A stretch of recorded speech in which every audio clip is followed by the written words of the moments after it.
In the quiet suburban neighborhood of Willow Creek, life moved at a steady, predictable pace. The streets were lined with neatly trimmed lawns, colorful flower beds, and houses that exuded warmth and charm. For Mark Thompson, this was more than just a place to live. It was home. A single father raising 2 children, Mark had worked hard to create a peaceful sanctuary for his family. His modest house sat at the end of a cul-de-sac, surrounded by tall trees that provided shade during the summer months. Out back, there was a small wooden fence enclosing his backyard, which featured a vibrant garden he lovingly tended to every weekend. It wasn't much, but it brought him joy. Mark's mornings usually started the same way: a cup of coffee on the porch while watching the sunrise, followed by chores around the house or yard work before heading off to his job as an accountant. On weekends, he spent time playing catch with his kids or tinkering in the garden. Life was simple, predictable, even mundane. But Mark liked it that way. He didn't crave excitement or drama. All he wanted was stability for himself and his children. But everything changed one Saturday morning when Mark stepped outside with his usual cup of coffee in hand. As he walked toward the side gate leading to his backyard, something caught his eye. There, dangling from the latch of the gate, was a shiny new padlock. It gleamed in the sunlight, looking completely out of place against the weathered wood of the fence. Mark stopped dead in his tracks, staring at the lock in disbelief. He hadn't put it there, nor had anyone else he knew. What made matters worse was that he didn't have a key to open it. Confusion turned to frustration as Mark tried to figure out what was going on. Who would dare tamper with his property? And why? Just as he was about to inspect the lock further, a voice called out from across the street. Turning around, Mark saw Karen Wilson striding purposefully toward him. Karen was known throughout the neighborhood as the unofficial enforcer of the Homeowners Association, HOA. She prided herself on making sure everyone followed the rules that she often seemed to interpret differently than others did. Karen approached with her signature air of authority, clutching a clipboard tightly in one hand. Her sharp eyes scanned the scene disapprovingly as she came to a stop near Mark. Without so much as a greeting, she launched into an explanation, or rather, a declaration. "That gate," she said, pointing dramatically at the object of contention, "is now community property. You've been violating HOA regulations by keeping it locked." Mark blinked, momentarily stunned by her audacity. Community property? His gate? These words didn't make sense together.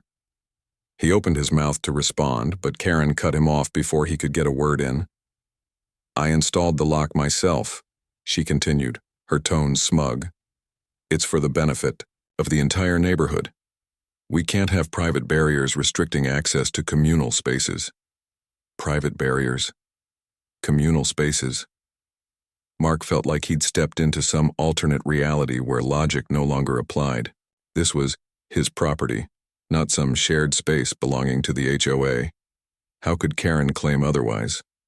Before he could gather his thoughts enough to argue, she turned abruptly and marched back across the street, leaving him standing there with his jaw hanging open.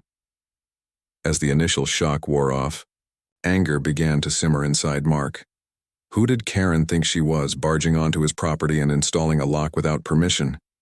More importantly, how could she justify such an outrageous claim that his personal gate suddenly belonged to the entire neighborhood? Determined to get answers, Mark decided to investigate. He pulled out his phone and scrolled through the HOA guidelines he'd saved online. After several minutes of searching, he found nothing, absolutely nothing, that supported Karen's assertion. There were rules about lawn maintenance, mailbox colors, and holiday decorations, but nothing remotely related to gates being classified as community property. Still fuming, Mark went inside to grab his laptop. He needed to dig deeper. Maybe Karen had somehow convinced the HOA board to implement this bizarre policy behind everyone's backs. Logging onto the HOA website, he checked recent meeting minutes and announcements. Again, nothing. No mention of any rule changes regarding fences, gates, or anything remotely similar. If anything, the documents explicitly stated that homeowners retained full ownership of their properties unless specified otherwise in writing. Feeling vindicated yet increasingly annoyed, Mark drafted a quick email to the HOA board members, explaining the situation and asking for clarification. Surely they would see how absurd Karen's actions were and intervene. But deep down he couldn't shake the feeling that this was far from over. Something about Karen's demeanor earlier had set off alarm bells in his mind. She wasn't just misguided. She seemed determined to assert control over things that weren't hers to manage. Over the next few hours, Mark kept glancing out the window, half expecting Karen to reappear with another clipboard or perhaps reinforcements. Instead, the neighborhood remained eerily quiet, save for the occasional sound of birds chirping or distant lawnmowers humming. Yet the presence of that shiny padlock loomed large in his thoughts, a symbol of intrusion and entitlement that refused to fade away. By late afternoon, Mark realized he couldn't let this slide. Ignoring the problem wouldn't make it disappear. In fact, doing so might only embolden Karen further. So, after carefully documenting the lock's installation with photos and notes, he took action. Using a pair of bolt cutters from his garage, he removed the offending padlock and replaced it with a sturdier one of his own. This time, however, he made sure to label it clearly as his property. If Karen dared to return, she'd find herself facing consequences instead of calling the shots. Though the immediate issue seemed resolved, for now, Mark couldn't shake the uneasy feeling settling in his chest. Little did he know, this was only the beginning of a much larger ordeal. The next morning, Mark woke up with a mix of determination and unease. He had taken matters into his own hands by removing Karen's padlock and replacing it with his own. But he knew this wasn't the end. Something about Karen's behavior told him she wouldn't back down easily. Still, he decided to start the day as he always did, coffee in hand, watching the sunrise from his porch. It was a ritual that grounded him, even in uncertain times. As he sat there, Mark opened his laptop to check for responses from the HOA board members. He had sent out an email late the previous evening, hoping for some clarity on the situation. To his surprise, 2 replies were waiting in his inbox. The first came from Tom, the HOA president, who expressed confusion over Karen's actions. "I'm not aware of any policy changes regarding gates or fences," he wrote. "This sounds like something Karen might have done on her own without consulting us." The second reply came from Sarah, another board member, who echoed Tom's sentiments. "Karen has been overzealous lately," Sarah admitted cautiously. "She seems to think she's acting in the best interest of the neighborhood, but sometimes her methods are questionable. I'll bring this up at our next meeting to ensure everyone is on the same page." While Mark appreciated their candor, their responses only confirmed what he already suspected. Karen was operating outside the bounds of official HOA authority. This realization should have brought him relief, but instead, it left him feeling uneasy. If Karen wasn't following proper procedures, then why was she so adamant about claiming his gate as community property? What drove her to take such drastic measures? Determined to get answers, Mark decided to pay Karen a visit. Not because he expected her to admit fault, he doubted that would happen, but because he wanted to understand her perspective. Maybe, just maybe, there was a rational explanation behind her actions. Or perhaps she simply needed someone to call her bluff. Either way, avoiding the issue wasn't going to solve anything. When Mark arrived at Karen's house, he noticed how meticulously manicured her lawn was. Every blade of grass seemed perfectly aligned, and her flower beds looked like they belonged in a gardening magazine. Even her mailbox sparkled with fresh paint. It was clear that Karen took pride in appearances, both for herself and her surroundings. Taking a deep breath, Mark knocked on her door. It didn't take long for Karen to answer. She opened the door, with a clipboard tucked under one arm and a pen poised in her hand, as if she'd been expecting visitors or inspectors at any moment. Her expression hardened when she saw Mark standing on her doorstep. "What do you want?" she asked sharply, cutting straight to the chase.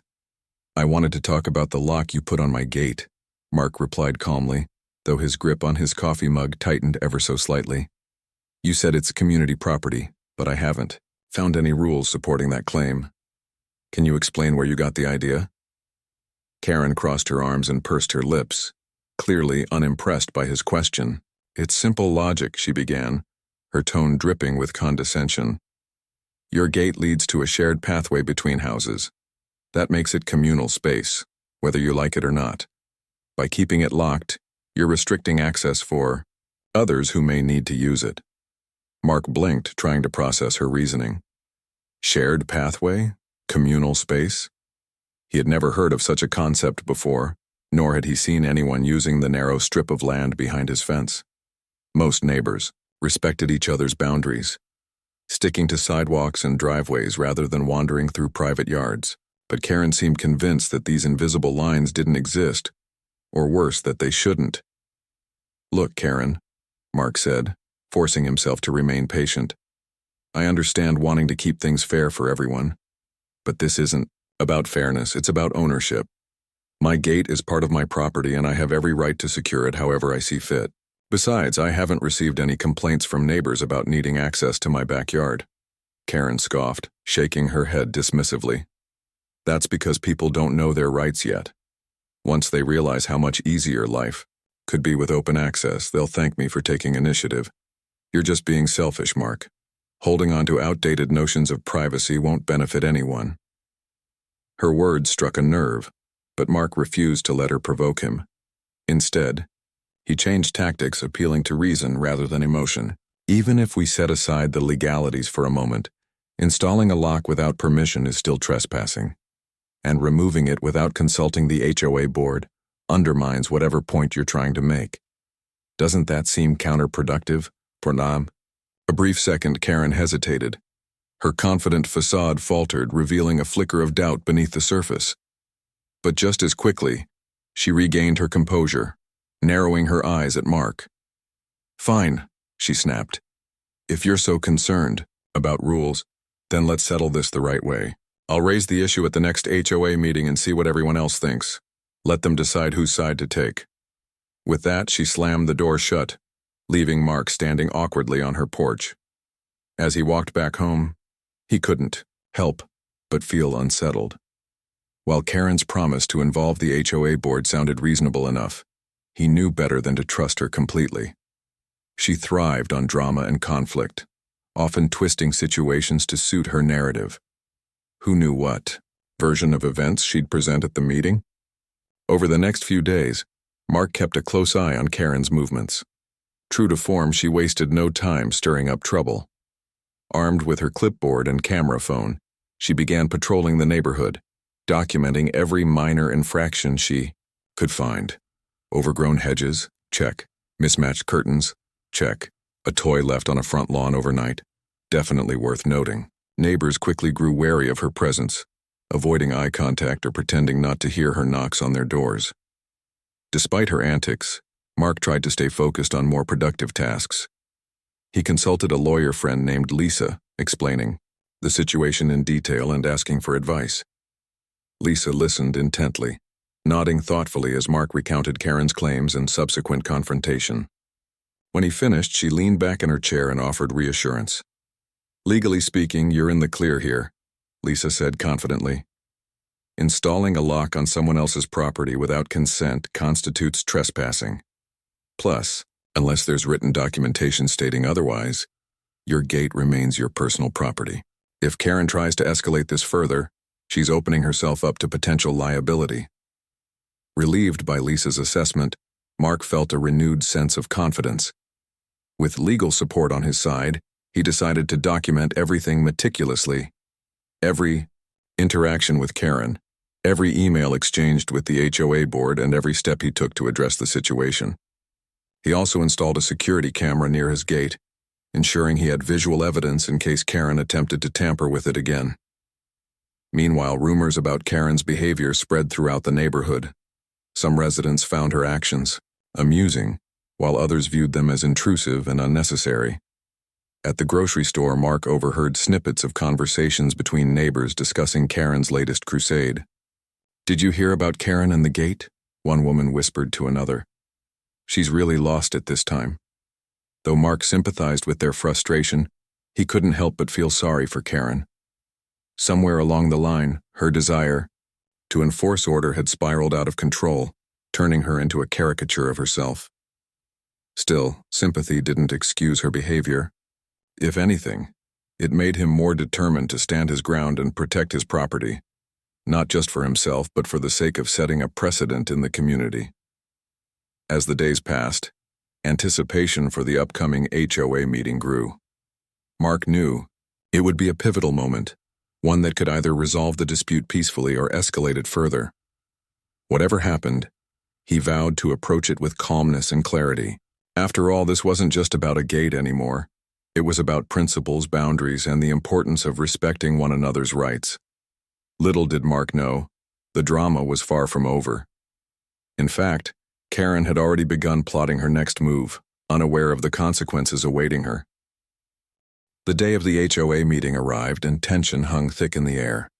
Mark had spent the previous evening preparing for what lay ahead.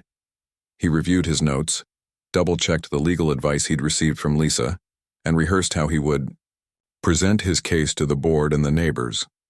Despite his preparation, a knot of anxiety tightened in his stomach as he walked into the community center where the meeting was being held. Inside, the room buzzed with murmurs and whispers. Neighbors greeted each other awkwardly, their usual pleasantries tinged with unease. The incident involving Karen and Mark's gate had become the talk of Willow Creek, dividing opinions and sparking heated discussions over backyard fences and coffee cups. Some residents admired Mark for standing up to Karen, while others, though fewer in number, sympathized with her vision of a more connected neighborhood. Most, however, simply wanted the drama to end so they could return to their quiet lives. Karen sat near the front of the room, her clipboard resting on the table in front of her like a shield. She wore an expression of steely determination, occasionally glancing around the room as if gauging support. Her demeanor exuded confidence, but Mark noticed subtle signs of defensiveness, the way she tapped her pen against the clipboard or avoided making direct eye contact with certain neighbors. It was clear that she was bracing herself for battle. When Tom, the HOA president, called the meeting to order, the chatter gradually died down. After addressing routine matters, budget updates, landscaping plans, and holiday decorations, he turned his attention to the elephant in the room. "We've received concerns regarding a recent dispute between Karen Wilson and Mark Thompson," he announced, his tone neutral but firm. "This issue has caused division within our community, and it's important we address it openly and fairly." Karen wasted no time seizing the floor. Rising to her feet, she launched into a passionate speech about the importance of shared spaces and communal harmony. "Our neighborhood thrives when we work together," she declared, pacing slightly as she spoke. "Boundaries shouldn't separate us. They should unite us. Mark's insistence on keeping his gate locked undermines this spirit of cooperation. By doing so, he's creating barriers where none should exist." Her words were met with mixed reactions. A few neighbors nodded in agreement, particularly those who had fallen under Karen's influence, but many others shifted uncomfortably in their seats, exchanging skeptical glances. Mark listened intently, resisting the urge to interrupt. When Karen finally paused for breath, he raised his hand calmly. "I appreciate Karen's enthusiasm for fostering community," Mark began, choosing his words carefully. "But let's be clear, my gate is part of my private property. I purchased it along with my home, and there's no documentation suggesting it belongs to anyone else. Installing a lock without permission isn't just intrusive, it's illegal. This isn't about selfishness or isolation, it's about respecting ownership and boundaries." His statement drew murmurs of approval from several attendees. One neighbor, an elderly man named Harold, leaned forward and spoke up. "Mark's right," he said firmly. "We all value privacy, and we respect each other's property lines. If we start redefining those lines based on personal opinions, where does it stop?" Karen bristled at the challenge, her cheeks flushing red. "Privacy is one thing," she countered sharply. "But hoarding resources for yourself? That's another matter entirely. What happens if someone needs emergency access to your backyard? Your locked gate could put lives at risk." The argument escalated quickly, with voices rising and tempers flaring. Sensing the situation spiraling out of control, Tom intervened. "Let's take a step back," he urged. "Instead of debating hypothetical scenarios, let's focus on facts. Does anyone have written proof of any rule changes regarding gates or fences? Silence filled the room. No one, not even Karen, could produce evidence supporting her claims. Frustrated but undeterred, Karen accused Mark of undermining the HOA's authority and stormed out of the meeting, slamming the door behind her. The remaining neighbors exchanged uneasy looks, unsure of what to make of the spectacle they'd just witnessed. Though the meeting ended without resolution, Mark felt a small sense of victory. Public opinion seemed to be shifting in his favor, and Karen's credibility had taken a hit. Still, he knew better than to celebrate prematurely. Karen wasn't the type to admit defeat easily, and her departure suggested she was plotting her next move. That night, Mark's suspicions were confirmed. Around 10 p.m., he heard a loud knock on his front door. Opening it cautiously, he found Karen standing on his porch, her face flushed with anger. Behind her, two other neighbors lingered uncertainly, clearly uncomfortable with the confrontation unfolding before them. "You're stealing from the community," Karen shouted, jabbing a finger in Mark's direction. "You think you can get away with ignoring the rules, but you're wrong. Everyone knows the truth now." Mark remained calm, though his heart raced. "Karen, you're trespassing," he said firmly. "If you don't leave my property immediately, I'll call the police." For a moment, Karen hesitated, her bravado wavering. Then, emboldened by the presence of her reluctant supporters, she stepped closer.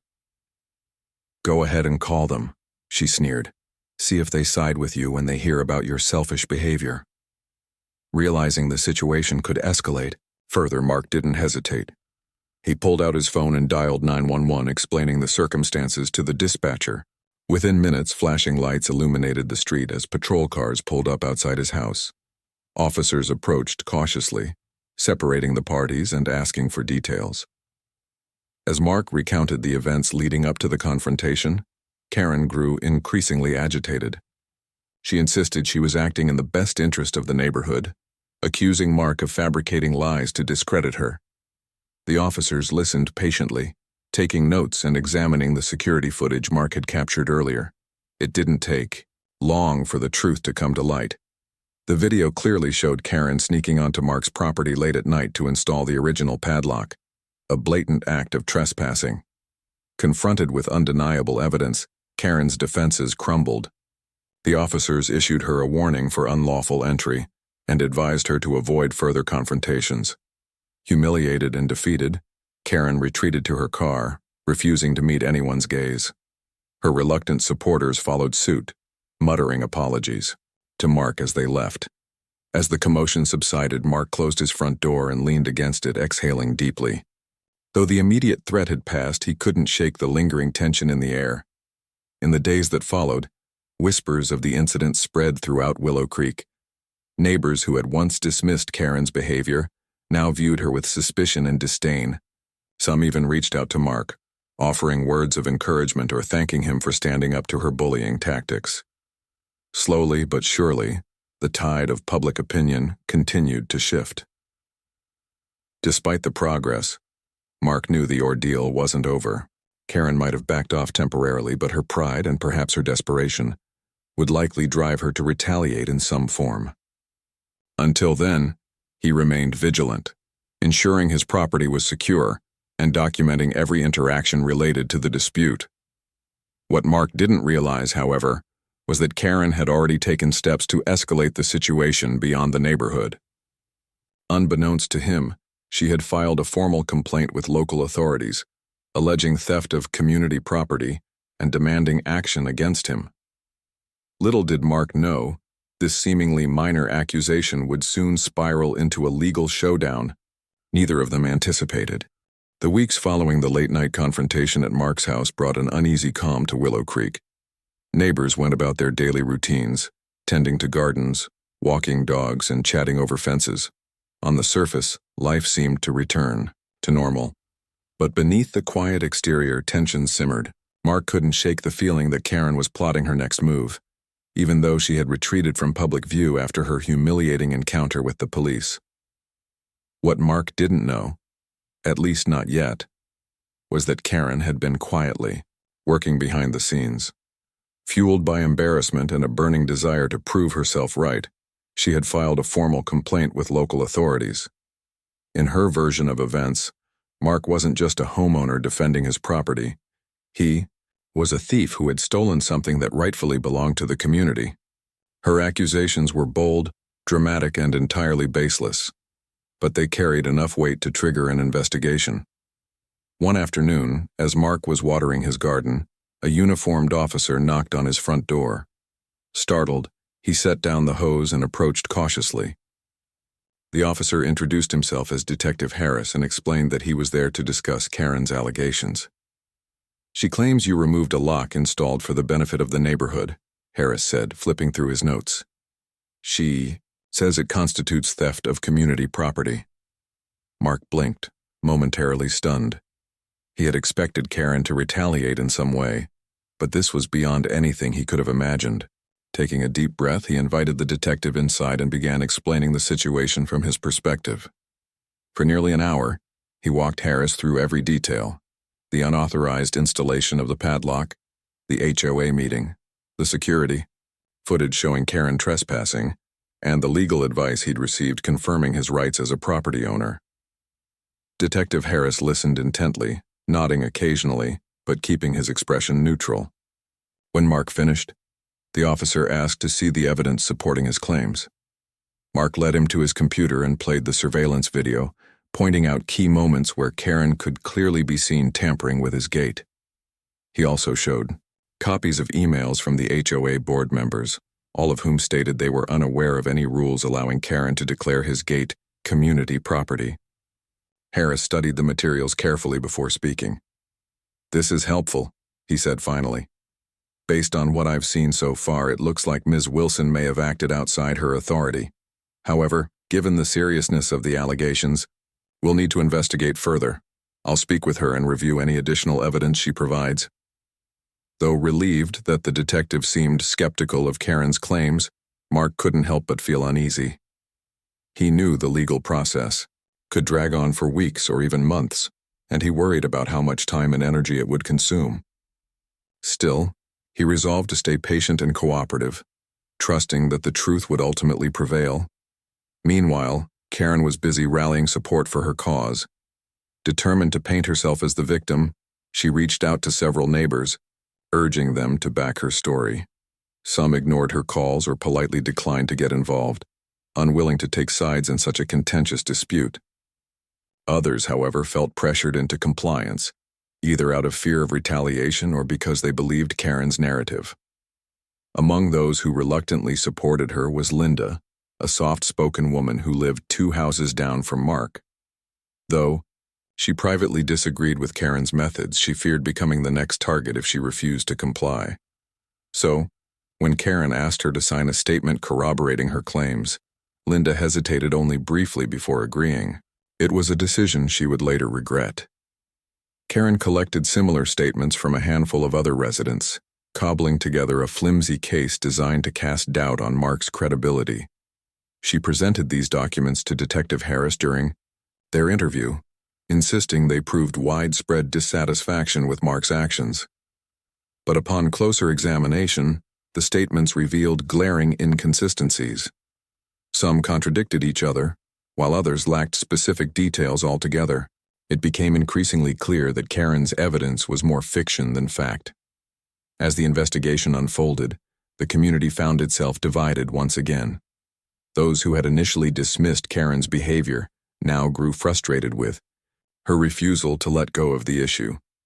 Conversations at the local coffee shop turned heated, with some residents openly criticizing her tactics. "She's making us look bad," one neighbor grumbled. "All this drama over a stupid gate." Others, however, remained loyal to Karen, convinced she was fighting for a noble cause. These supporters formed a small but vocal minority, spreading rumors and casting doubt on Mark's character whenever possible. Their efforts created a toxic atmosphere, leaving many neighbors caught in the middle. Finally, the day of the hearing arrived. Both Mark and Karen were summoned to appear before a judge to present their cases. The courtroom was packed with curious onlookers, including several neighbors eager to witness the outcome. As Mark took his seat, he felt a mix of nerves and resolve. He had spent countless hours preparing for this moment, gathering documents, rehearsing his arguments, and consulting with Lisa, his lawyer friend, to ensure he was ready for whatever happened. When the proceedings began, Karen spoke first. Clutching her clipboard tightly, she launched into a passionate defense of her actions, repeating the same arguments she had made during the HOA meeting. She accused Mark of greed, selfishness, and disregard for the community's well-being. At times, her voice cracked with emotion, as if she truly believed she was the aggrieved party. The judge listened patiently, occasionally asking clarifying questions. Then it was Mark's turn. Rising to his feet, he calmly laid out his side of the story, presenting his evidence piece by piece. He showed the security footage capturing Karen installing the padlock without permission, displayed copies of HOA, guidelines confirming his ownership of the gate, and highlighted testimonies from board members refuting her claims of official approval. Lisa, sitting beside him, added context to strengthen his argument. "Your Honor," she said respectfully, "this case boils down to one simple question. Does Mr. Thompson have the right to control access to his own property?" The answer is yes. Mrs. Wilson's actions constitute trespassing and harassment, plain and simple. As the hearing progressed, the tide began to turn decisively in Mark's favor. The judge appeared increasingly skeptical of Karen's assertions, particularly when confronted with concrete evidence disproving them. When Karen tried to argue that Mark's locked gate posed a safety risk, Lisa countered by pointing out that no actual emergencies had occurred, and that emergency responders always had alternative routes available. By the time closing arguments concluded, the verdict seemed inevitable. After a brief deliberation, the judge delivered his ruling. Karen's allegations were dismissed in their entirety. Not only did she lack any legal basis for her claims, but her behavior amounted to trespassing and harassment. Furthermore, the court ordered her to pay damages to Mark for violating his property rights. For Mark, the ruling felt like a long overdue vindication.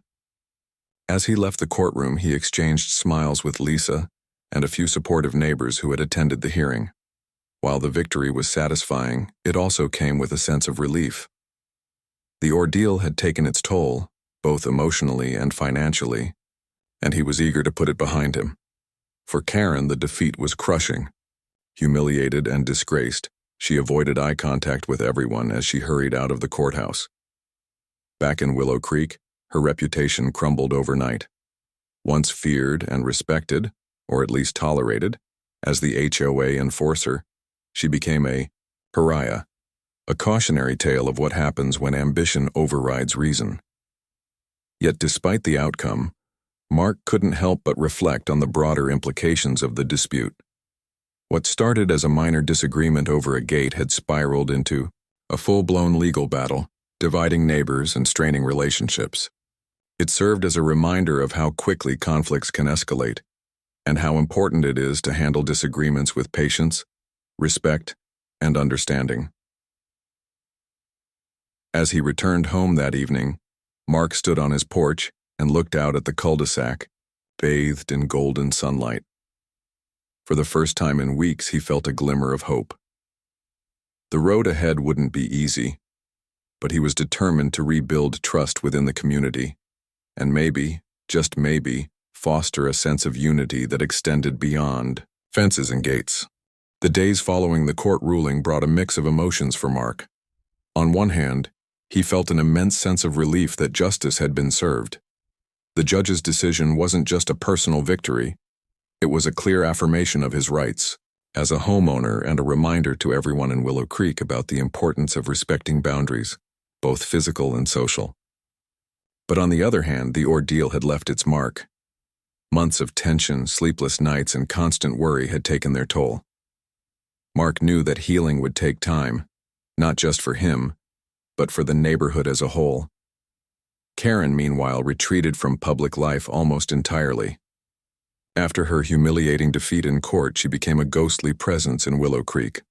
Her once immaculate lawn grew slightly overgrown, her flower beds began to wilt, and her mailbox lost its gleaming shine.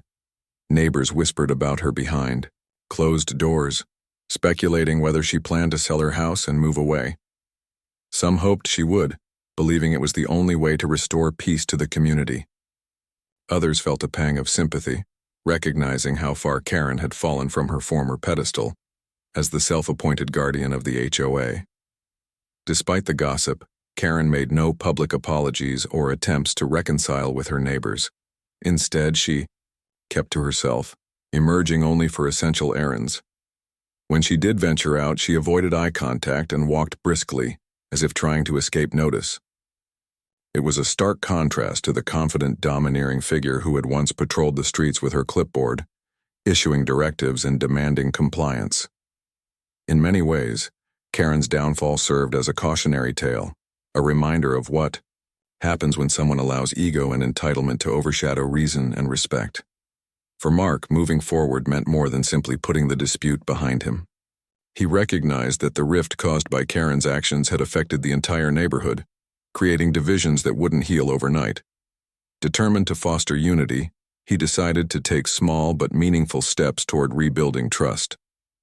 One Saturday morning, he organized a casual gathering in his backyard, an open invitation for neighbors to come together, share food, and reconnect without judgment or agenda. The response was heartening. Dozens of residents showed up, bringing dishes, drinks, and stories of their own experiences during the dispute. Conversations flowed freely, laughter filled the air, and for the first time in months, the atmosphere felt genuinely warm and welcoming. Even Linda, the neighbor who had reluctantly signed Karen's statement, approached Mark with tears in her eyes. "I'm so sorry," she said softly. "I never wanted any part of this mess, but I was scared of crossing Karen. Please forgive me." Mark smiled kindly, placing a reassuring hand on her shoulder. "It's okay," he replied. "We all make mistakes. What matters is that we're here now, trying to move forward together." His words seemed to lift a weight off Linda's shoulders, and soon she joined the others, chatting and laughing as if the past tensions had never existed. As the afternoon wore on, several neighbors expressed gratitude for Mark's efforts to mend fences, literally and figuratively.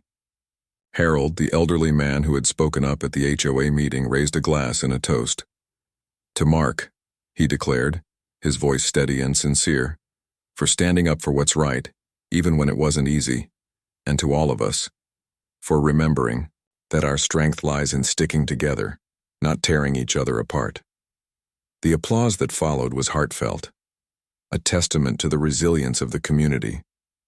For Mark, the moment was bittersweet. While he appreciated the support, he couldn't help but think about how easily things could have spiraled further out of control.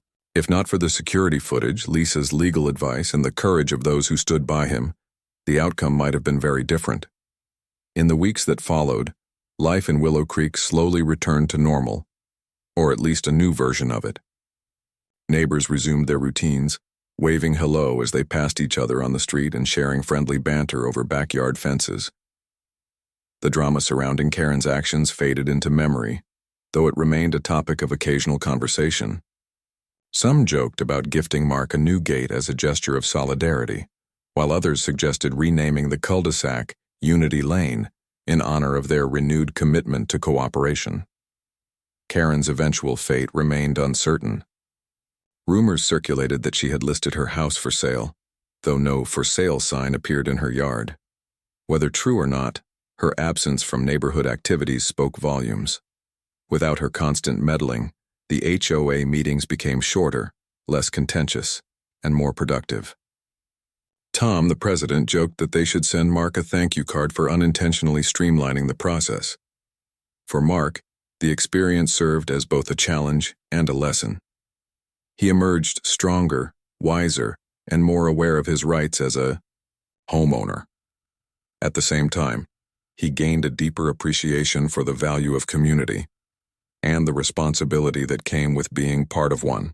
Though he hadn't sought the role of peacemaker, he embraced it willingly, knowing that fostering harmony required effort from everyone involved.